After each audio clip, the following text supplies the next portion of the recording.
देखता रहा। हाँ,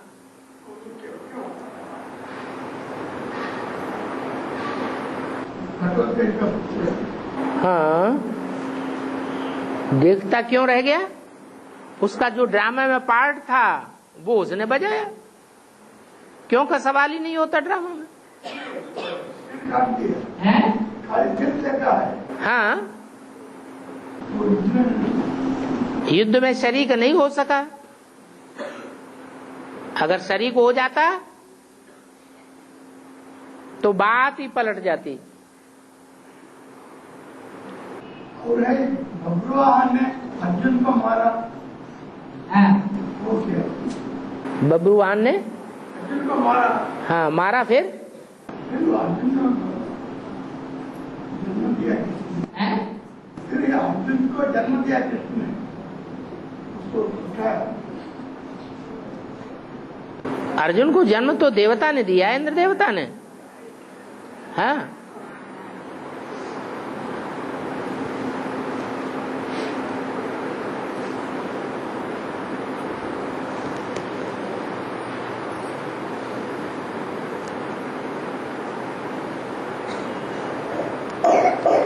खुशनसीब और बदनसीब का अर्थ क्या है? बद माने बुरा, कहते हैं ना, बद अच्छा, बदनाम बुरा। बद माने बुरा हो जाए वो अच्छी बात है, लेकिन अगर उसका नाम बदनाम हो जाए तो बहुत खराब बात हो जाती है। तो बद माने बुरा है। नसीब भाग्य को कहा जाता है। जिसका बुरा भाग्य है वो तो मिला तो अपने कर्मों से ही है, लेकिन जो बुरा भाग्य मिलता है वो बुरे कर्मों की निशानी है। इसलिए बदनसीब कहा जाता है। खुशनसीब अच्छे कर्मों की निशानी है। जिसने पूर्व जन्म में अच्छे कर्म किए हैं वो इस पुरुषार्थी जीवन में भी खुश रहता है, क्योंकि हल्का फुल्का होकर के चलता है। पाप कर्म करने वाली आत्मा भारी भारी रहेगी, घड़ी घड़ी भारी होती रहती है, क्योंकि पाप कर्मों का बोझा बहुत है। तो उसको कहा जाता है बदनसीब।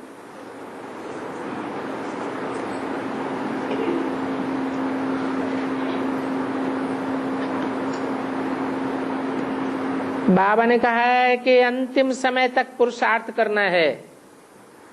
तो वो अंतिम समय कब तक है? देह है तो अंतिम समय कहें या न कहें, आत्मा की देह सालिम है। तो जब तक ये देह है तब तक अंतिम समय कहें या न कहें? है? अंतिम समय कब कहा जाता है? जब देह छूटने वाली होती है। वो तो भक्ति मार्ग की बात है, स्थूल देह छूटने वाली होती है, और यहाँ देह छूटने की बात है या देह भान छूटने की बात है? देह भान जब छूट जाएगा तो हमारा अंतिम समय आ जाएगा। अंतिम समय का मतलब है पुरुषार्थ की अंत घड़ी हो गई, फिर हमें पुरुषार्थ करने की दरकार नहीं है। आत्मा संपन्न स्टेज को प्राप्त कर लेगी। आत्मा के ऊपर जो पूर्व जन्मों का पापों का बोझा है वो सब खलास हो जाता है, देहभान ही खलास हो जाता है। तो देहभान खत्म होना माने अंतिम घड़ी आ जाना।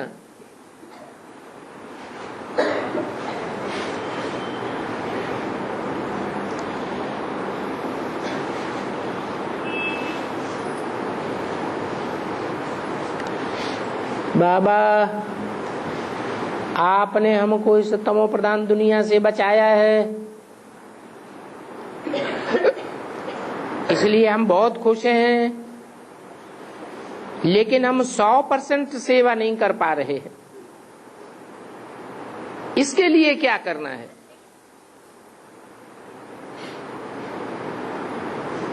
सौ % सेवा करने के लिए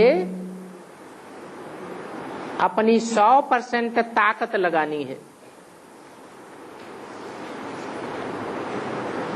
100% ताकत लगाने का मतलब है कि जो भी हमारे पास तन है, तन की शक्ति है, तन से कनेक्टेड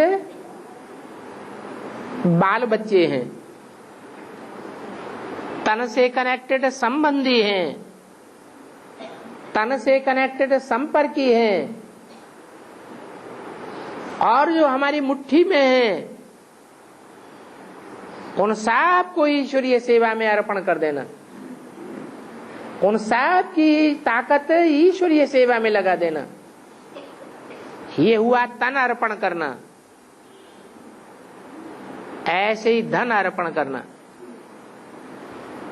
जो भी हमारे पास धन है, कखपन है, वो हमारा नहीं है, सब ईश्वरीय सेवा का है। कल नहीं लगाएंगे, आज ही उसको सेवा में लगा देना है। तो न तन हमारे पास रहेगा, न धन रहेगा। सारी शक्ति तन और धन की ईश्वरीय सेवा में लगेगी। तो जहां हमारा तन होगा वहां हमारा मन लगेगा। ये नियम है कि तन और धन की शक्ति जहां जाती है वहीं मन और बुद्धि चली जाती है। मन बुद्धि से ही पुरुषार्थ होता है। मन बुद्धि जब अर्पण हो गई तो सेवा जरूर होगी। मन अगर अर्पण नहीं हुआ, बुद्धि अर्पण नहीं हुई है, तो तन और धन से भी सेवा नहीं हो सकती।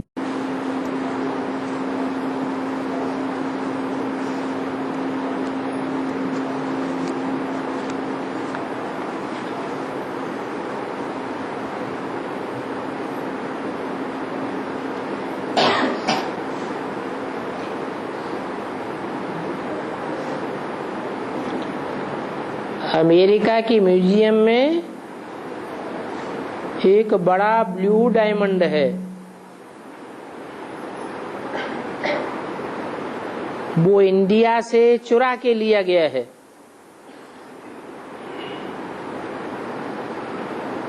उसमें लिखा है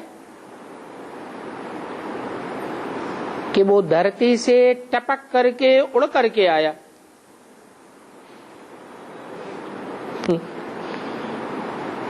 क्या अमेरिका में धरती नहीं है? हैं? इंडिया में ही धरती है। फिर टपक के कहां से आया?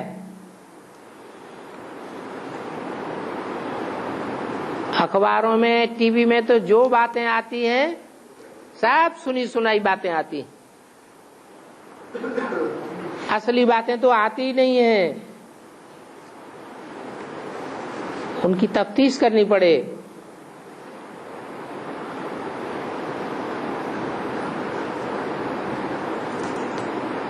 दुनिया की सबसे बड़ी नदी मिसिसिपी है और दुनिया का सबसे बड़ा वाटरफॉल भी अमेरिका में ही है। इसका बेहद का अर्थ क्या है? अमेरिका का अर्थ अव्यक्तवाणी में क्या बताया है? अमेरिका। आओ, तुम मेरे हो क्या? पूछा, बताया नहीं कि मेरे हो या नहीं हो। इसका क्या मतलब हुआ? मेरे हो या माया के हो? हैं? अमेरिका वाले जो अमेरिका भारत से भी जाते हैं वो माया की गिरफ्त में होकर के जाते हैं या जो माया की पकड़ से छूट जाते हैं वो अमेरिका जाते हैं? कौन जाते हैं? जो माया की पकड़ में आ जाते हैं वो ही अमेरिका की तरफ भागते हैं। नहीं तो भारत की सेवा करें। भगवान भी आकर के कहां सेवा करता है? किस देश में? भारत की सेवा करता है। परंतु वो बेचारे माया की पकड़ में आ जाते हैं तो अमेरिका चले जाते हैं। तो माया का देश है अमेरिका। वहां की सबसे बड़ी नदी का नाम है मिसिसिपी। क्या?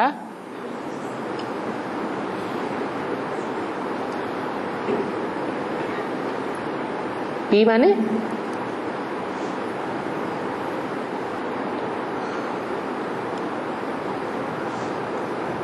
मिसिसिपी।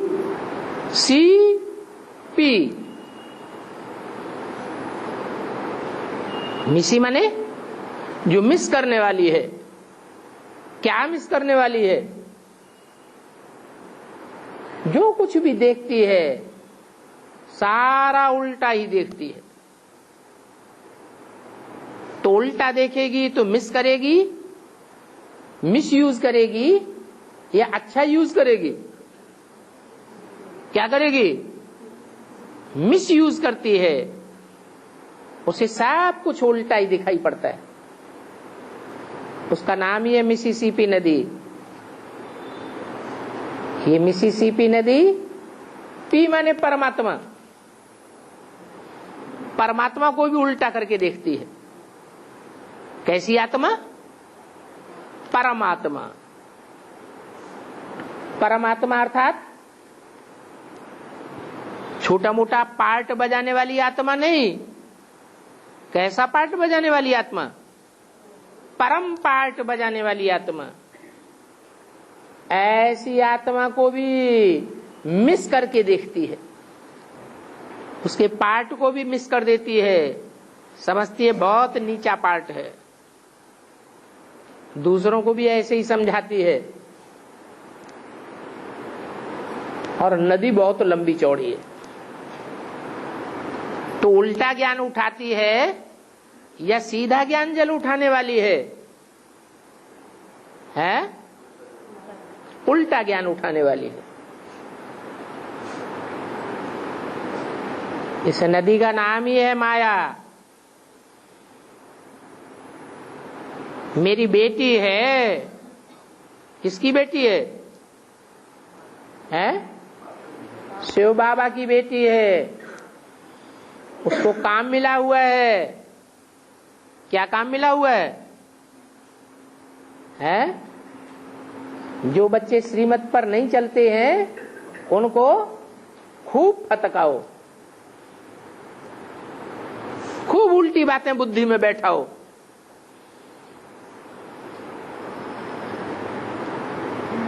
तो नदी तो है लेकिन माया भी नदी है। भारत की नदियों में स्नान करते हैं या अमेरिका की नदियों में स्नान करते हैं? भारत की नदियों में स्नान करते हैं।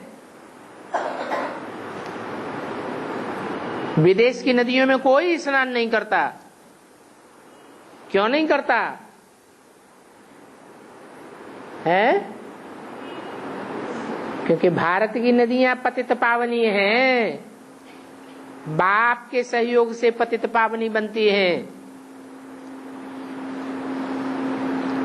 खुद पावन बनती हैं तो औरों को भी पावन बनाती हैं। खुद अव्यभिचारिणी बनती हैं तो औरों को भी अव्यभिचारिणी बनाती हैं। विदेश की नदियां खुद व्यभिचारी हैं। जड़ नदियों की बात नहीं है, चैतन्य नदियों की बात है। वो जड़ नदियां तो यादगार मात्र हैं।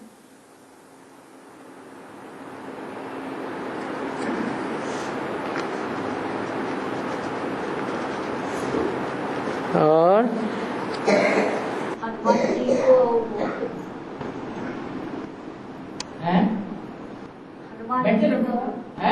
हनुमान जी को ऊँट क्यों मिल गई? क्या? हनुमान जी को ऊँट क्यों मिल गई? ऊँट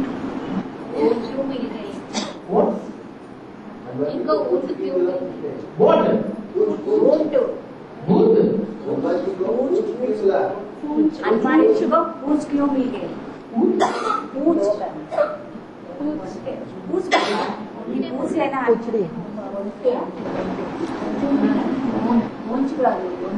पूछ,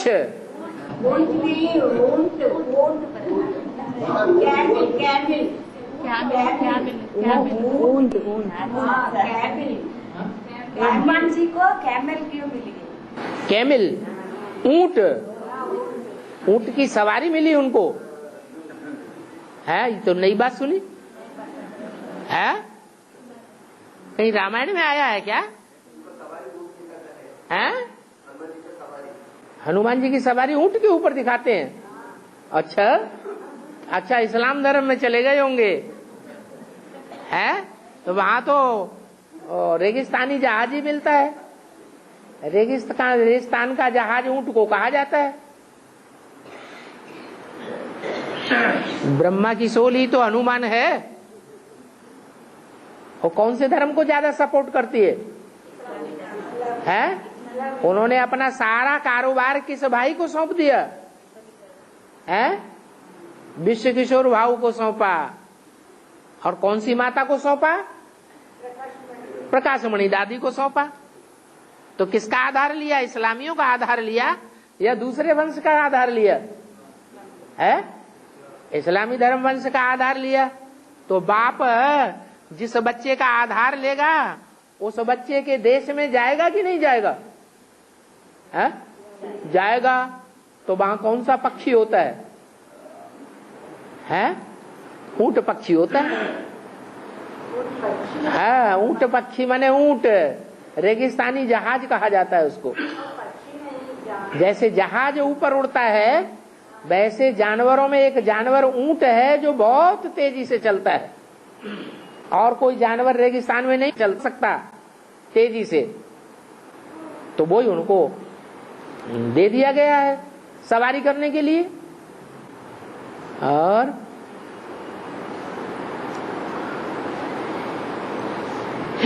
एक वार्तालाप में बोला गया है कि जगदम्बा चंद्रवंश का बीज है। तो वो अष्टदेवों में 2 नंबर का चंद्रवंश का बीज नहीं है क्या? इसका मतलब ये हुआ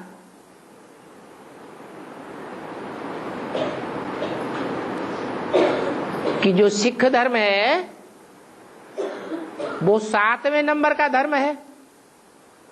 और 7वें नंबर का जो धर्म है उसमें जो पहला मणका होगा 12 में से पहला मणका, वो पहला मणका भी अष्टदेव में आना चाहिए।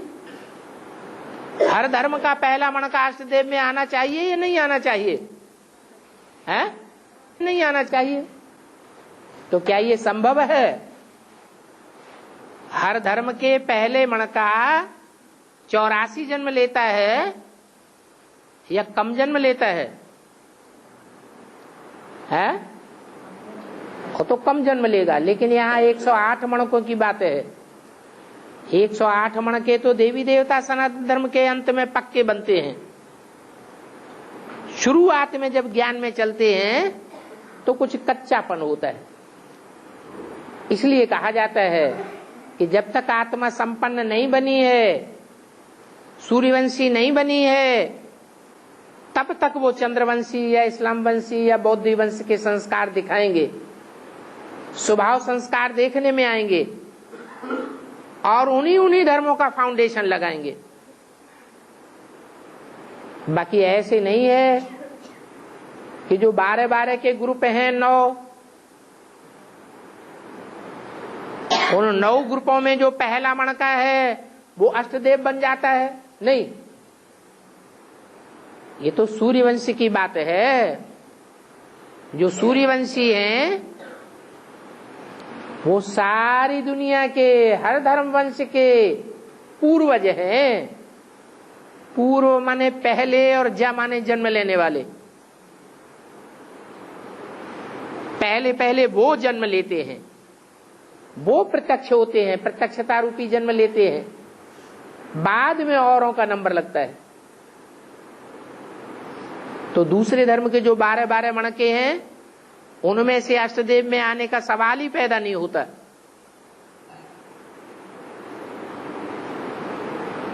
तो जगदम्बा भी अष्टदेव में नहीं आ सकती, क्योंकि चंद्रवंश का बीज है। और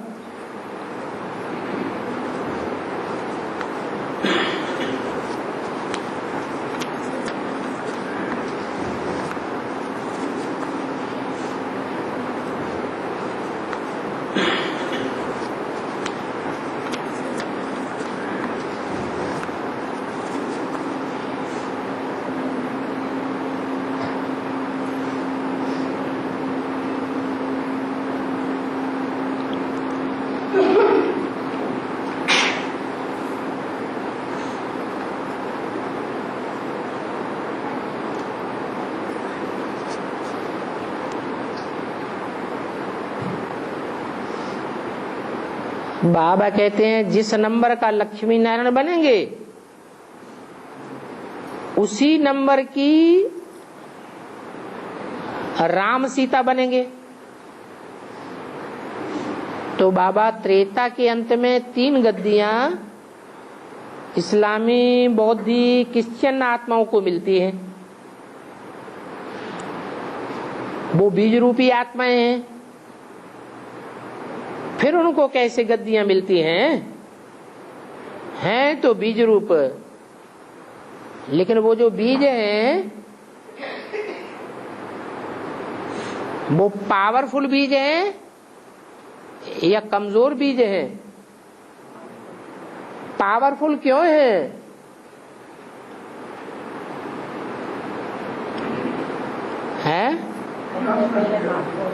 इसलिए पावरफुल हैं कि वो सूर्यवंशी हैं। ज्ञान सूर्य से डायरेक्ट उनको ज्ञान मिलता है, और जो 12-12 के ग्रुप हैं वो डायरेक्ट ज्ञान सूर्य से नहीं लेते।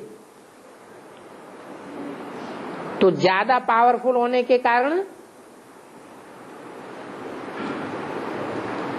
वो पावरफुल काम भी करके दिखाते हैं। जैसे और धर्म पिताएं हैं वो कम पावर वाले हैं परमपिता परमात्मा शिव के मुकाबले। तो जो कम पावर वाले धर्म पिताएं हैं वो अपने अपने धर्म की स्थापना तो करते हैं, लेकिन अपने धर्मों का या दूसरे धर्मों का विनाश नहीं कर पाते, टोटल विनाश नहीं कर पाते। अपने धर्म की भी स्थापना कर देते हैं और पुराने धर्म भी चलते रहते हैं। इसलिए दुनिया की हालत गिरती जाती है। और शिव बाबा क्या करते हैं? देवी देवता सनातन धर्म भी स्थापन करते हैं और सब धर्मों का शंकर की मूर्ति के रूप से विनाश भी कराते हैं।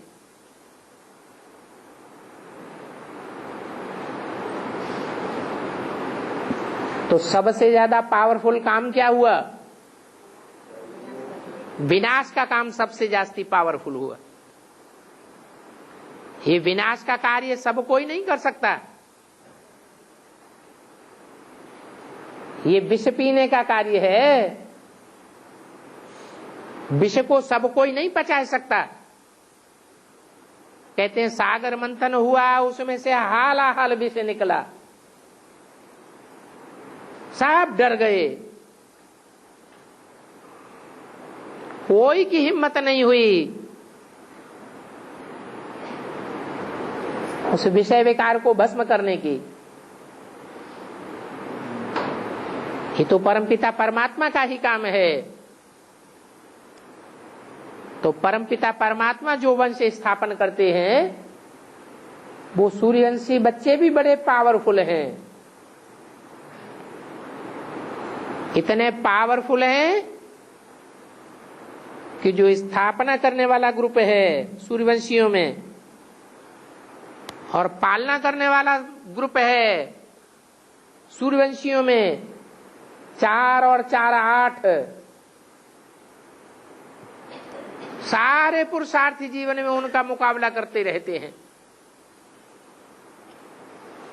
तो पावरफुल है तभी तो मुकाबला करते रहते हैं, परंतु उनको भी काम मिला हुआ है। जिस धर्म के वो पूर्वज हैं, उन धर्मों का विनाश करना और सारी दुनिया के जो भी धर्म हैं उनका भी विनाश के कार्य में सहयोग देते हैं। तो विनाश का कार्य में सहयोग देने वालों को भी कुछ मिलना चाहिए या नहीं मिलना चाहिए? कि कोई पद नहीं मिलना चाहिए? अगर विनाश नहीं होगा तो स्थापना प्रत्यक्ष हो जाएगी क्या?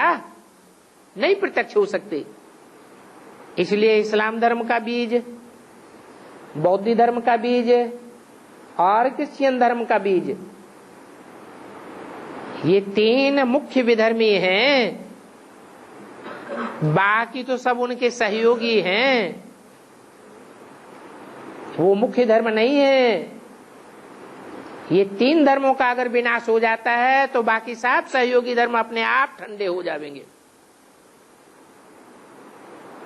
तो विनाश के कार्य में सहयोगी बनने के कारण उनको भी अंतिम 3 गद्दियों का हिस्सा देना मिल जाता है। वो त्रेता की अंतिम 3 गद्दियां हैं,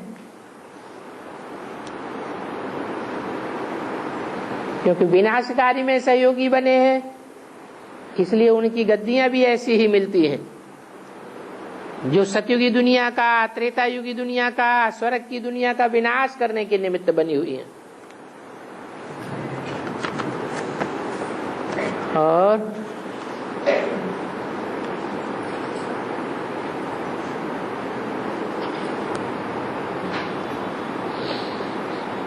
व्यास ने गीता का भगवान कृष्ण को बताया है।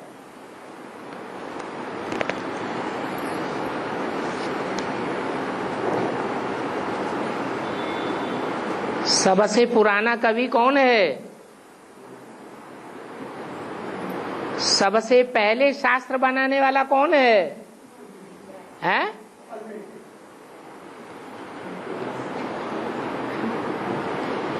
वाल्मीकि तो बाद में हुए हैं, उनका रामायण शास्त्र भी बाद में हुआ है।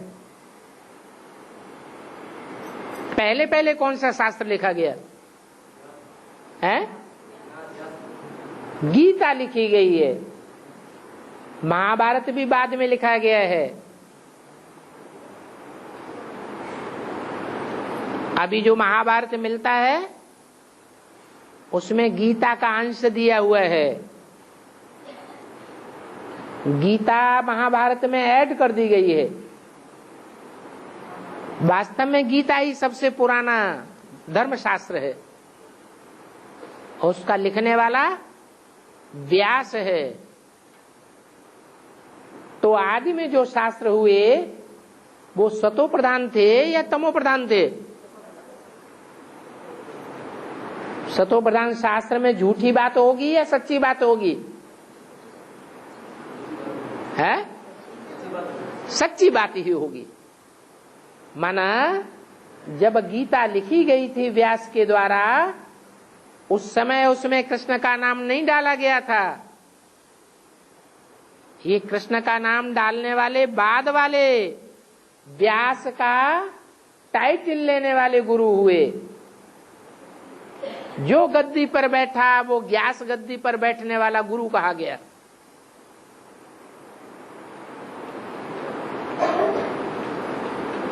जैसे Lakshmi Narayan the first, Lakshmi Narayan the second, Lakshmi Narayan the third, एक के बाद एक गद्दियों पर बैठता है। तो वैसे ही व्यास नाम की गद्दी चल पड़ी और उस गद्दी पर बैठ करके जो भी मनुष्य गुरुओं ने उनकी व्याख्या की शास्त्रों की, वो व्याख्या झूठी कर दी। बाकी ऐसे नहीं है कि व्यास वाली आत्मा ने कृष्ण का नाम डाल दिया। पहले तो गीता भी निराकारवादी रचना थी, परंतु बाद के तथाकथित गुरुओं ने उसमें कृष्ण का नाम डाल दिया। जैसे यहाँ ब्राह्मणों की दुनिया में शूटिंग होती है, पहले मुरलियों में शिव बाबा याद है यही लिखा हुआ होता था ऊपर, बाद में क्या लिखा जाने लगा है? पिताश्री शिव बाबा याद है। तो शिव बाबा का रूप कौन हो गया? पिताश्री हो गया। पिताश्री किसको कहा गया?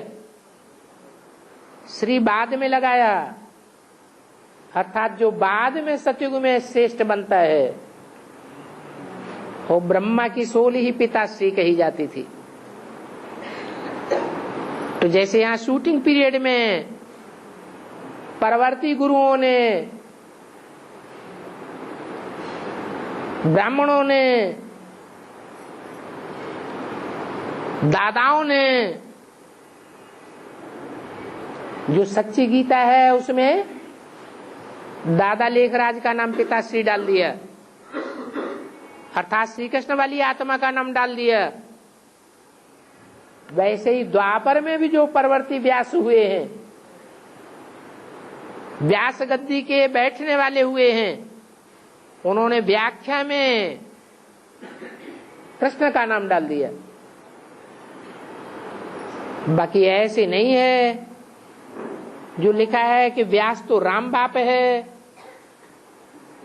तो मुरली में राम बाप को मूर्ख क्यों कहा गया? व्यास को और एक नाम कृष्णद्वैपायन है। कृष्णद्वैपायन, हाँ। व्यास को दूसरा नाम कृष्ण कृष्णद्वैपायन, पायन।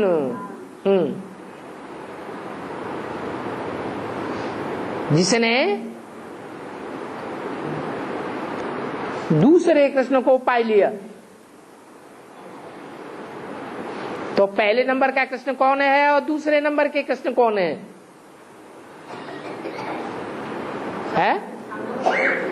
पहले नंबर का कृष्ण है संगमयुगी कृष्ण, परंतु दादा लेखराज को तो उसका पता ही नहीं था। ये तो जब एडवांस ज्ञान निकलता है तब पता चलता है कि संगमयुगी कृष्ण ही है, मुख्य है। सतयुग का कृष्ण का तो शास्त्रों में कोई गायन है ही नहीं।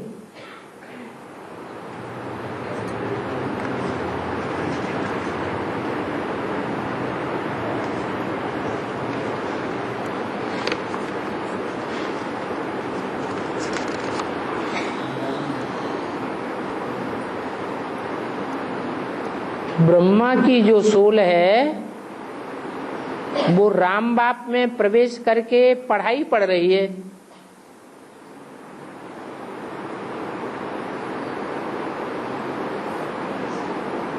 तो गीता के भगवान को स्वीकार किया ना?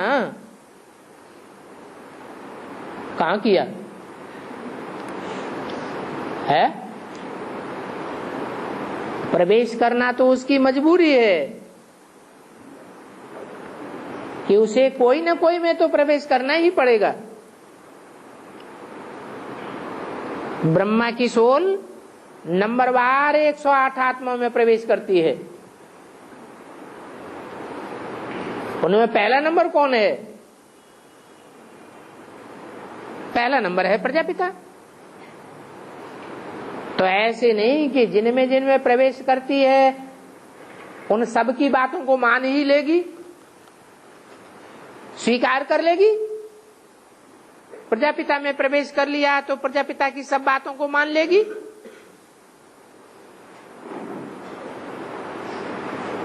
वो भगवान किसको समझती है? निराकार को समझती है, बिंदु को समझती है, या साकार को समझती है? हैं? वो तो निराकार को भगवान समझती है। तो स्वीकार कैसे करेगी कि गीता का भगवान ये साकार है?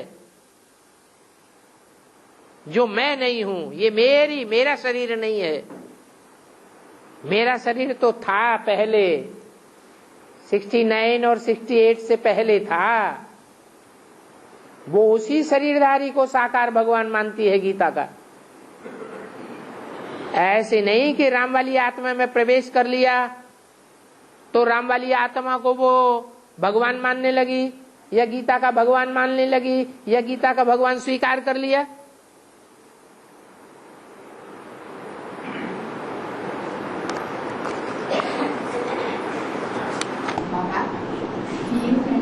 तीन घंटे का क्लास में 1 घंटा सृष्टि बाबा देना और हम लेना, और 1 घंटा क्लास करना, और 1 घंटा वार्तालाप।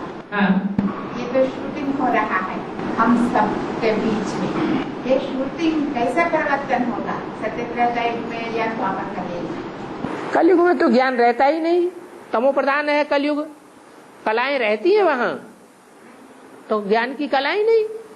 3 ही युग हैं जिनकी शूटिंग में ज्ञान की कलाएं होती हैं। कलयुग में तो कलह क्लेश की कलाएं होती हैं, ज्ञान कहाँ होता है। जो ज्ञानी होते हैं वो लड़ाई झगड़ा नहीं करते, क्योंकि जानते हैं सबके कर्मों का हिसाब किताब अंत में चुकतू होना ही है। धर्मराज किसी को छोड़ने वाला नहीं है, तो लड़ाई क्यों करें? लड़ाई लड़ने की जरूरत है? जबकि सबके कर्मों का हिसाब किताब ऑटोमेटिकली चुकतू होता रहता है, तो लड़ाई लड़ने की कोई दरकार है ही नहीं।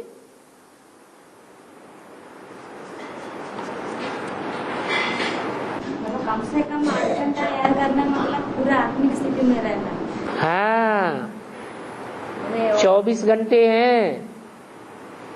24 घंटों में तो क्लास करना, 8 घंटा अपने शरीर के लिए देना, शरीर की परवरिश के लिए देना। 8 घंटा याद में रहना, और 8 घंटा जो बाल बच्चे हैं, परिवार है, गृहस्थी है, उस गृहस्थी की परवरिश में लगाना। वो 8 घंटा के अंदर क्लास करना होता है, वो सब लागू नहीं होता है। नहीं, याद करना माने सिर्फ याद। मनन चिंतन मंथन को असली याद नहीं कहा जाता। किसी की बातों को याद करना, बच्चा याद आता है, उसकी बातें याद आ रही है, तो बच्चे की बातें याद करना वो असली याद नहीं है। मैंने वो 8 घंटा के अंदर चलना पड़ेगा। ये क्लास करना, चिंतन मंथन करना, वो दूसरा 8 घंटा में करना पड़ेगा। वो दूसरे 8 घंटा क्या चलते फिरते करो?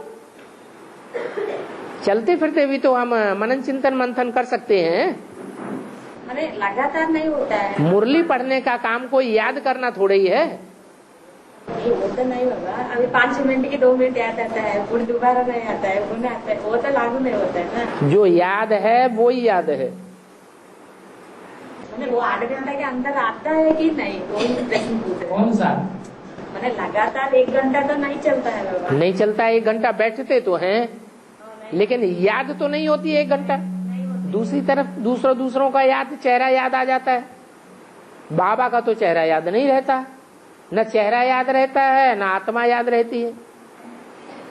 बुद्धि दूसरी तरफ खिसक जाती है, तो जितना दूसरी तरफ खिसक गई वो याद में कहाँ ऐड होगा? तो याद में वो ही ऐड होना है, उसी के लिए बोला है 8 घंटे। ये वार्तालाप तो करना, ये लड़ाई है, ये लड़ाई है बाबा, ये लड़ाई है। जो वार्तालाप इस दृष्टि से करते हैं कि हम इसे नीचा दिखा दें, बाबा की बात जो बोली हुई है उसको काट के रख दें, तो लड़ाई है उनके लिए। बाबा ने बोला कि जिज्ञासा 2 प्रकार की होती है।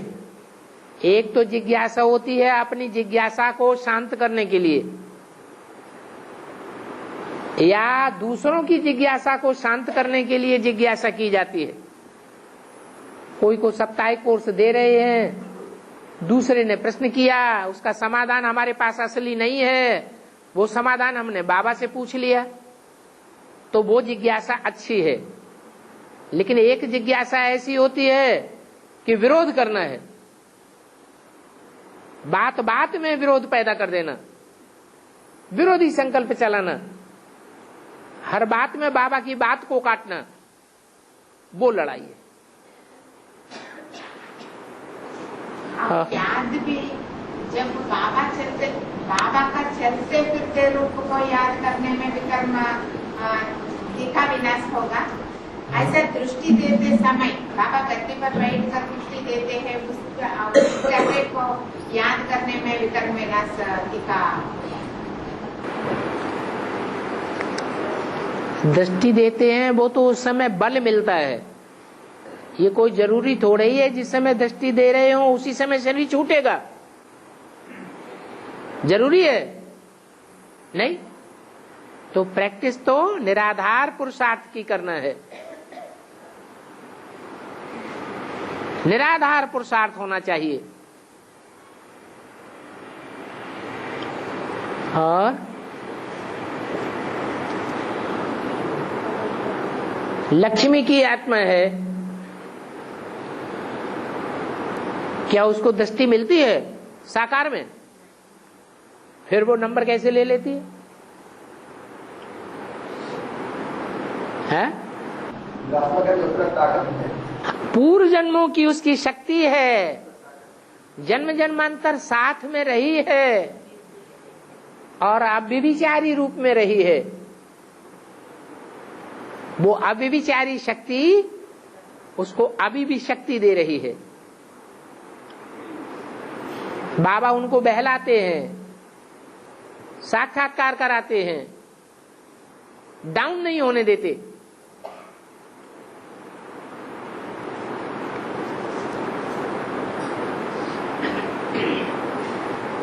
ये तो 108 राजाएं और उनकी प्रजा है।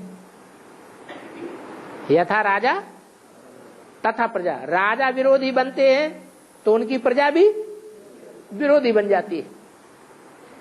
किसकी विरोधी बनती रही? ये 108 राजाएं आपस में लड़ते हैं तो आपस में ही एक दूसरे के विरोधी बनते रहते हैं। अब 108 में किसका विरोधी बनना चाहिए और किसका नहीं बनना चाहिए है? लेकिन ऐसा होता है 108 राजाओं के बीच में है? क्या होता है? हैं? हैं? सब आपस में टकराते हैं। तो जब सब आपस में टकराते हैं तो सबकी प्रजा भी आपस में टकराती है। और लक्ष्मी टकराती है? न लक्ष्मी टकराती है और न लक्ष्मी के अंडर दी कंट्रोल रहने वाली दूसरी आत्माएं। लक्ष्मी तो एक सितारा है, आत्मा है, उसकी भी अपनी दुनिया है या नहीं है? तो जो भी लक्ष्मी के अंडर दी कंट्रोल रहने वाली आत्माएं हैं वो जन्म जन्मांतर कभी भी टकराने वाली नहीं है। तो उनको संगम युग में सहयोग मिलेगा या नहीं मिलेगा? है? मिलेगा सहयोग। बाकी सब टकराते रहते हैं, बाप से भी टकराते हैं। मुरली में क्या बोला? क्या बोला? सबसे लड़ाई हो जाए, ब्रह्मा कुमारियों से भी लड़ाई हो जाए, ब्रह्मा कुमारियों को भी छोड़ देना, उनसे भी बात नहीं करना, लेकिन बाप को नहीं छोड़ना, बाप का विरोध नहीं करना। लेकिन वहां द्वापर कलयुग में तो याद ही नहीं रहता हमारा बाप कौन है। और झांसी रानी में विक्टोरिया रानी लक्ष्मी है बोल दिया है, विक्टोरिया रानी लक्ष्मी बोल दिया, झांसी की रानी में दिखा दिया। हाँ। आप एक बार विक्टोरिया रानी लक्ष्मी बोल दिया। विक्टोरिया जो है वो लक्ष्मी है, ऐसे तो नहीं बोल दिया। ये तो भक्ति मार्ग की बात बता दी, ऐसे थोड़ी कि गांधी जी ब्रह्मा की सोल है। गांधी ब्रह्मा की सोल है जैसे गांधी जी ब्रह्मा की सोल नहीं है, हाँ गांधी से मिलता जुलता पार्टधारी है, ऐसे ही जो कलयुग की महारानी है वो कोई लक्ष्मी नहीं है, हाँ लक्ष्मी से मिलता जुलता पार्ट है। विक्टोरिया, विक्टरी रही यह, जिसकी यादगार में इंडिया गेट बना, जहां से विक्ट्री मिलती है, वो तो हद की विक्ट्री है। जो इंडिया गेट बना वो अंग्रेजों की सदाकाल की विक्ट्री हो गई क्या? सदाकाल की उनकी विजय हो गई क्या? है? नहीं हुई। अंग्रेजों का राज्य खलास हो गया, तो सदाकाल की विक्ट्री कहां हुई? ये सदाकाल की विक्ट्री तो 2500 वर्ष की यहां संगम युग में होती है। जो विजय लक्ष्मी है, विजय माला की हेड है, वो जब मैदान में आती है, सहयोगी बनती है, तो सदाकाल की विजय हो जाती है। वो है असली इंडिया गेट। शिवाजी राजा तो प्रजापिता वाले आत्मा का पाठ हुआ, माने उनका माताजी तो जीजाबाई, माने प्रजापिता का तो कोई पढ़ाने वाला नहीं है, लेकिन जीजाबाई का तो बहुत माने मान्यता देकर उसका बात मानकर चलता है। अच्छा, प्रजापिता जो है वो जगत पिता है या नहीं? तो जगत पिता माता गुरु को गुरु बनाएगा कि नहीं? तो कौन है माता गुरु? कौन है तुम बताओ? तो गीता माता है? जगदम्बा है, वो जीजाबाई हो गई। वो हद की जीजाबाई और ये बेहद की जीजाबाई। अरे जी जा या मर जा, है? नैया डोलेगी, हिलेगी, लेकिन डूबेगी नहीं। तो जीजा हो जाएगी या मरजा हो जाएगी? जीजा हो जाएगी। छोटी मम्मी, आपने छोटी सा नहीं समझा।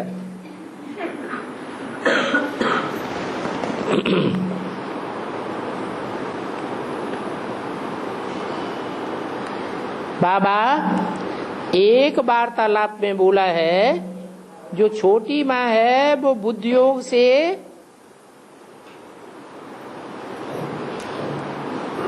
चौरासी जन्म बाप के साथ रहती है, तो जो जगदम्बा है वो भी बुद्धियोग से बाप के साथ रहती है, जिसका यादगार कमल के रूप में चलता है। तो जगदम्बा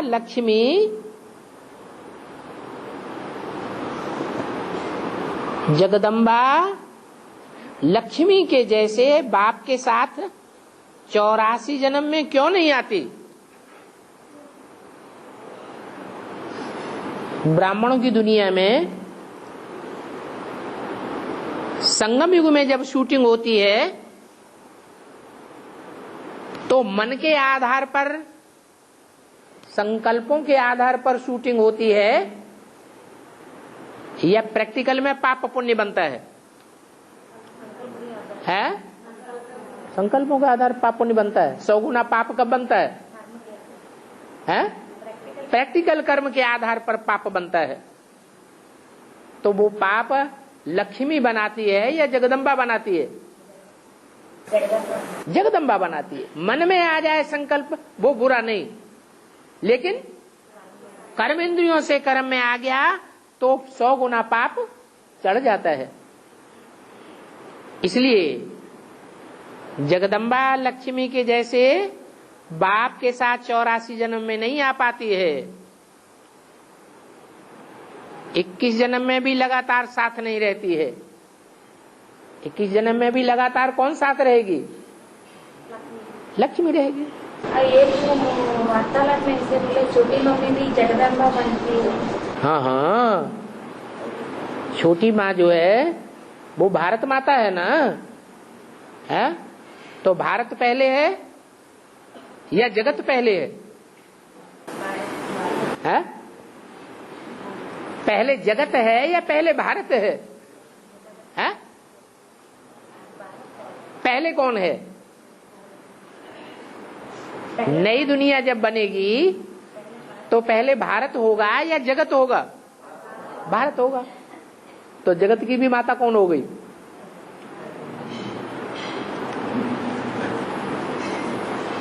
ये सारा जगत है, अमेरिका, ऑस्ट्रेलिया, यूरोप, अफ्रीका, अरब देश, ये निकले कहां से? भारत से ही निकले।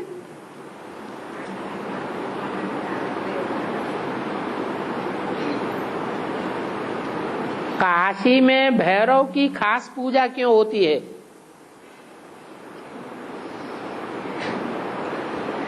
भैरव माने? भैरव माने भयंकर।